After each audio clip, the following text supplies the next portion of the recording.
ونسلم على سيدنا ومولانا محمد رسوله النبي الكريم الأمين المكين الرؤوف الرحيم. أما بعد فأعوذ بالله من الشيطان الرجيم. بسم الله الرحمن الرحيم. وَإِن كُنتُمْ فِي رَيْبٍ مِّمَّا نَزَّلْنَا عَلَىٰ عَبْدِنَا فَأْتُوا بِسُورَةٍ مِّن مِّثْلِهِ وَادْعُوا شُهَدَاءَكُم مِّن دُونِ اللَّهِ إِن كُنتُمْ صَادِقِينَ. صدق اللہ مولانا العظیم وبلغنا رسوله النبی الکریم الامین. ان اللہ وملائکتہ یصلون علی النبی یا ایھا الذین آمنوا صلوا علیہ وسلموا تسلیما. تمام حضرات محبت کے ساتھ بآباد بلند ایک دفعہ صلاۃ السلام پڑھ لیجیے. الصلاۃ والسلام علیک یا سیدی یا رسول اللہ وعلی آلک واصحابک یا سیدی یا نبی اللہ. الصلاۃ والسلام علیک یا سیدی یا رحمۃ للعالمین وعلی آلک واصحابک یا سیدی یا خاتم النبیین.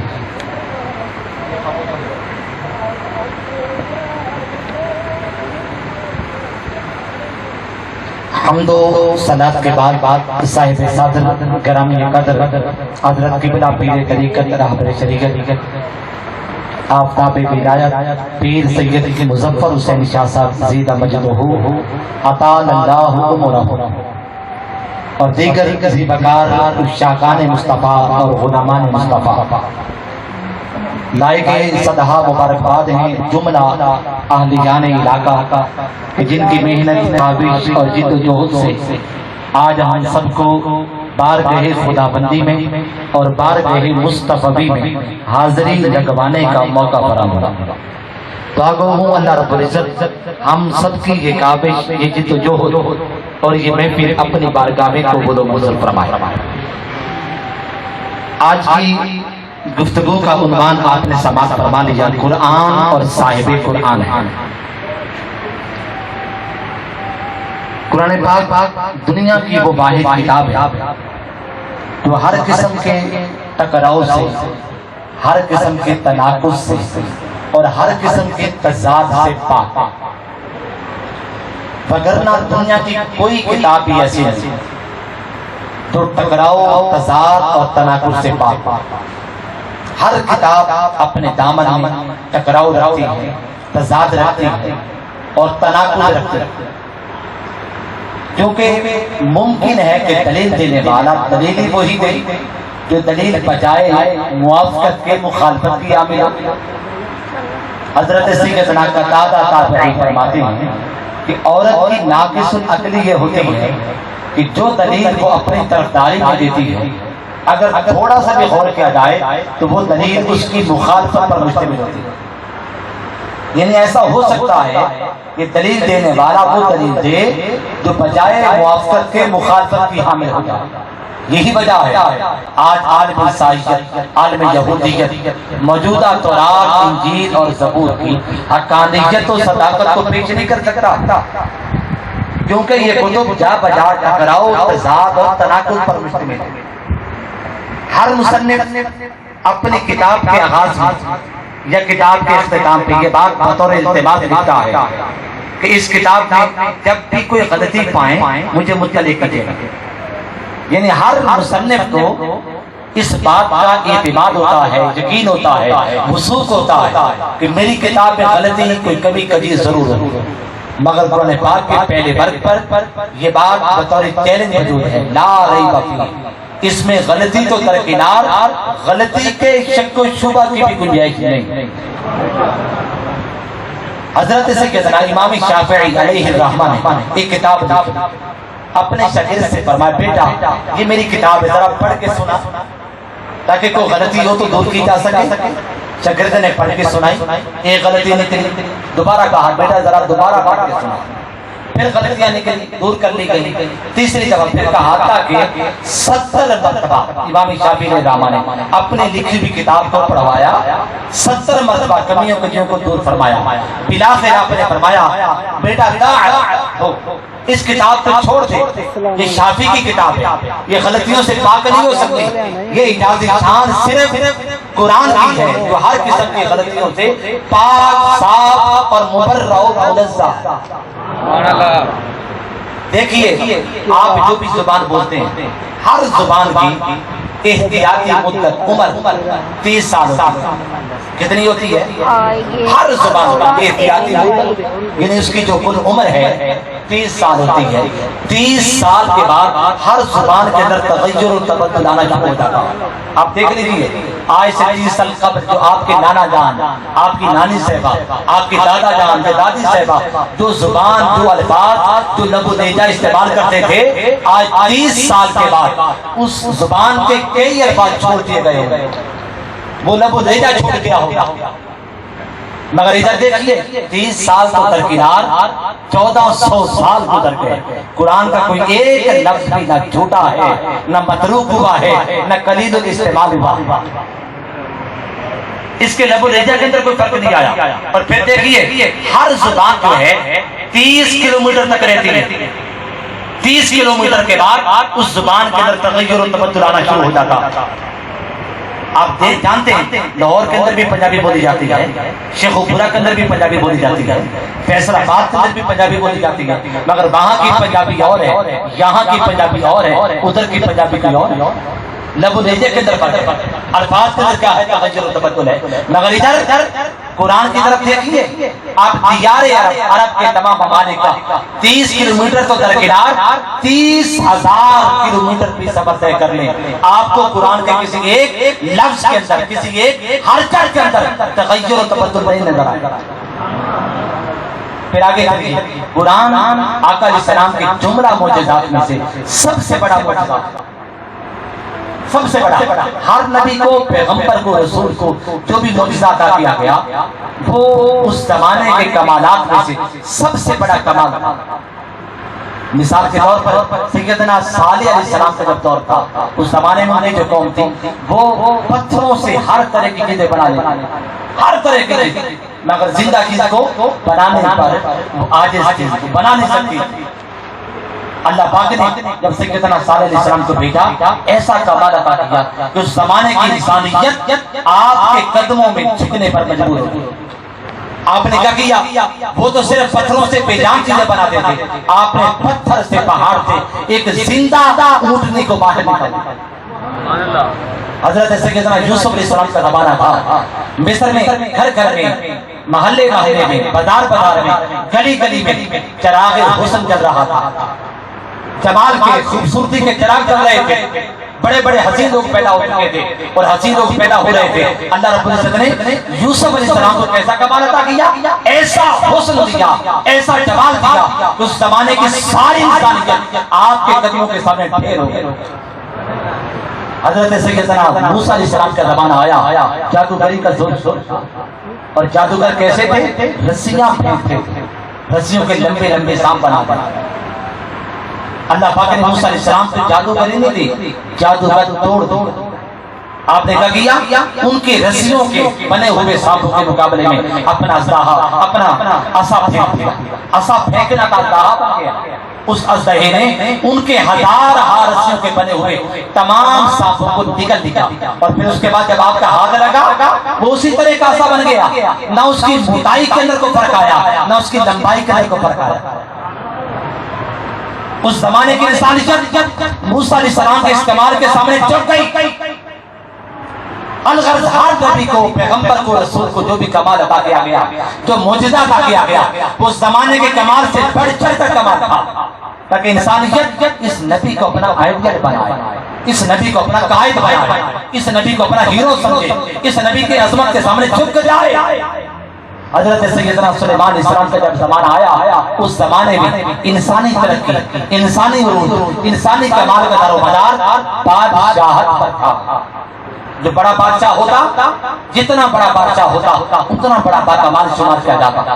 اللہ پاک نے سلیمان علیہ السلام کو کیا کیا؟ آپ کو بادشاہت، کیسی بادشاہت کہ اوروں کی بادشاہتیں کسی ایک خطے پر، کسی ایک علاقے پر کسی ایک ملک پر تھی، مگر سیدنا سلیمان علیہ السلام کی بادشاہت پوری دنیا پر تھی، نہ صرف انسانوں پر بلکہ ساتھ جنات پر بھی تھی، ہواؤں اور فضاؤں پر بھی تھی۔ عیسیٰ علیہ السلام کا زمانہ آ گیا، طب کا زمانہ تھا، لقمان حکیم جیسے لوگ پیدا ہو چکے تھے اور ہر مرض کا علاج کر لیتے تھے۔ 3 مرضیں تھیں جن کا علاج ان کی طاقت و بساطت میں نہیں تھا، ایک توڑ کا مرض، ایک مادر زاد اندھے کا اور ایک موت کا علاج ان کے پاس نہیں تھا۔ ہر مرض کا علاج ان کی طاقت و بساطت میں تھا، ان کی قدرت میں تھا، مگر یہ 3 مرض، کوڑ کا مرض، مادر زاد اندھے کا اور موت کا علاج ان کی بساطت میں نہیں تھا، طاقت میں نہیں تھا، نہیں کر سکتے تھے۔ اللہ پاک نے عیسیٰ علیہ السلام کو بھیج دیا، عیسیٰ علیہ السلام کو اللہ پاک نے ہر مرض کا علاج دے دیا اور ساتھ ہی ان 3 امراض کا علاج بھی دے دیا کہ عیسیٰ علیہ السلام کوڑ کے مریض کو ہاتھ لگاتے شفا جا بھی دے دیتے، نبینے کو پھونک مارتے وہ بینا ہو جاتا اور زندہ مردہ سے کہتے کن بإذن اللہ، مردہ زندہ ہو جاتا۔ الغرض زمانہ گزرتا گیا، گھڑیاں گزرتی گئیں، ساعتیں گزرتی گئیں، آقا علیہ السلام کا زمانہ آیا۔ اللہ کی ذات جو کہ عالم الغیب، اسے معلوم تھا، معلوم ہے کہ یہ زمانہ علم کا زمانہ ہے، یہ زمانہ فصاحت و بلاغت کا زمانہ ہے۔ اس زمانے میں بڑے بڑے علماء پیدا ہوں گے، عرفاء آئیں گے، بڑے بڑے زعماء آئیں گے اور بڑے بڑے فصحاء، بلغاء، شعراء آئیں گے۔ اللہ پاک نے کیا ایسا قرآن، ایسا معجزہ دیا قرآن کی صورت میں جو علم سے بھی لبریز اور جو فصاحت و بلاغت کا بھی مرکب و مجموعہ۔ علم سے کیسا لبریز؟ فرمایا رتب بلا یابس الا فی کتاب مبین، کائنات کی ہر خوش اور در چیز کا بیان اس قرآن میں ہے۔ اور فرمایا ان کنتم فی ریب مما نزلنا علی عبدنا، ارے فصحاء، بلغاء، شعراء، تمہیں اپنے فصاحت پر، بلاغت پر، شاعری پر بڑا ناز ہے، آؤ اس قرآن کا مقابلہ تو کر کے دکھاؤ، اس کی مثال 3 آیتیں ہی لے آؤ۔ تمام کے تمام علماء 1400 سال گزر گئے، تمام کے تمام علماء، عرفاء، زعماء، فصحاء، بلغاء، شعراء، سارے کے سارے اپنی فصاحت کے اعتبار سے، بلاغت کے اعتبار سے، اپنے علم کے اعتبار سے، معرفت کے اعتبار سے مصطفیٰ کے در پر جھک گئے، سر نہ اٹھا سکا کوئی۔ اور پھر آگے سنیے، دیگر بھی تو کتابیں تھیں، تورات تھی، انجیل جاتی رہی، تورات آ گئی چلی گئی، انجیل آ گئی پھر وہ چلی گئی، زبور آئی وہ بھی جاتی رہی، صحیفے آتے رہے مٹتے رہے، مگر قرآن کو ایسا رکھا، اس کو ہمیشہ کے لیے رکھ لیا۔ سوال یہ ہے کہ دیگر کتب کوئی چلی گئی، وہ بھی تو کلام الہی تھا، تورات بھی تو اللہ پاک کا کلام تھا، انجیل بھی تو اللہ پاک کی، اور ہر نبی کا کمال نبی کی صفت ہوتا ہے، چونکہ دیگر انبیاء کی زبان جاتی رہی، کیونکہ زبان جاتی رہی اس لیے ان کے صفات بھی جاتی رہی، مگر چونکہ مصطفیٰ کی ذات ہمیشہ کے لیے زندہ ہے، اس لیے مصطفیٰ کی صفات قرآن کی کیا ہے؟ زندہ ہے۔ اور پھر قرآن ایسا باقی رکھا کہ قرآن جس علم کے اندر ہو وہ علم محفوظ، جن سانسوں میں ہو وہ سانس محفوظ، جن آنکھوں پہ ہو وہ آنکھیں محفوظ، جس دل و دماغ میں چلا جائے وہ دل و دماغ محفوظ۔ اے غلامان مصطفیٰ، تمہیں مبارک ہو، چونکہ تمہاری سانسوں میں قرآن ہے، تمہارے علم کے اندر قرآن ہے، تمہارے دل و دماغ میں قرآن ہے، تمہاری زبانوں پہ قرآن ہے، قیامت تک کیونکہ قرآن نے باقی رہنا ہے، اس لیے تم نے بھی باقی رہنا ہے۔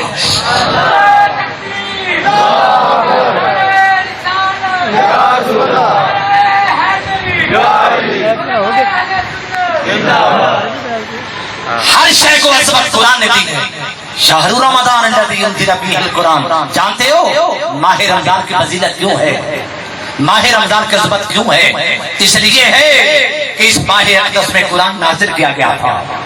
ماہ رمضان کو فضیلت کس نے دی؟ قرآن۔ شب قدر کو فضیلت کس نے دی؟ انزلناہ فی لیلۃ القدر، یہ شب قدر وہ ہے جس میں ہم نے قرآن نازل کیا تھا۔